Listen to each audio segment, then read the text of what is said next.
মদ, মাদক দ্রব্য হলো অ্যালকোহল। এই অ্যালকোহল দিয়ে আপনার হাত ধোয়াইছে, অজু করাইছে আপনার।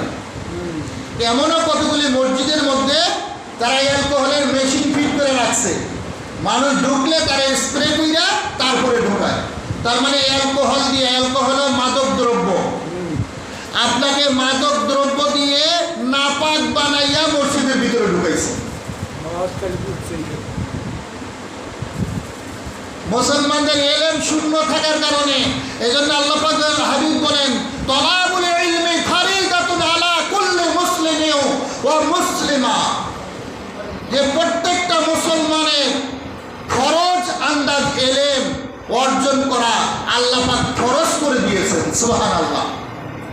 কারণ ইমানের ইমান মানে আমলের ইমাম হলো ইলম। ইলম না থাকলে আপনি হারাম এবং হালাল চিনতে পারবেন না, হারাম এবং হালাল আপনি যাচাই করতে পারবেন না, পার্থক্য করতে পারবেন না। আপনাকে মিল্লাতুনকা ইলমা লাগবে। কি লাগবে? আল্লাহ প্রদত্ত ইলম লাগবে। কারণ এই জমিনের মধ্যে মানুষ কিতাবের মধ্যে অনেক সময় রদ বদল করে, বেজাল বানায় ফেলায়, কলুষিত করে। সত্যি যার ক্ষমতা, তার ক্ষমতাশীল ব্যক্তি আন্দি গন্দি চাপায়া দেয়, আইন কইরা চাপায়া দেয় মানুষের ক্ষতি। তাদের এলেম কালাম নাই, তো দোস্ত হেনে। তাদের যদি ফরজ আন্দাজে এলেম থাকতো, ওই এলেম অনুযায়ী তারা কিন্তু এলাকা পরিচালনা করত, বিচার আচার করত, যাতে মুসলমানদের কোনো ইমানের ঘাটতি না হয়, ক্ষতি না হয়।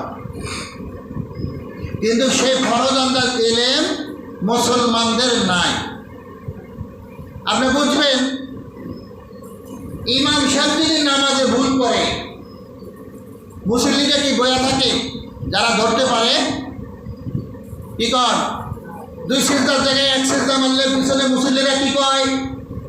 আল্লাহু আকবার, আল্লাহ মহান, বড়, সাবধান হ। সাবধান করতেছে, ইমাম সাহেব তুমি তো ভুল করে বলছো, তাড়াতাড়ি শুধরাও।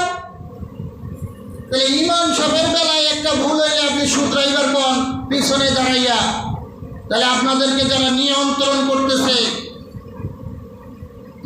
আপনাদের প্রতি যারা জুলুম করতেছে, ওরা ভুল করলে আপনারা কেন সাবধান করেন না? তাদেরকে কেন শুধরানো হয় না?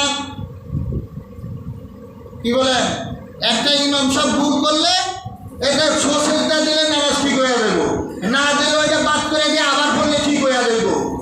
কিন্তু সরকার যদি আইন করে, এই আইন বাতিল করতে বহুত সময় লাগবে, বহুত ব্যাপার স্যাপার আছে। তাহলে সেইটা শুধরানো লাগবে না? ওইটা না শুধরাইলে তো আপনার প্রতি জুলুম করবো। কেমন জুলুম দেখছে? আপনি তো অনেক জিনিস চিন্তা করেন না, গবেষণা করেন না। গবেষণা করতে হবে মুসলমান।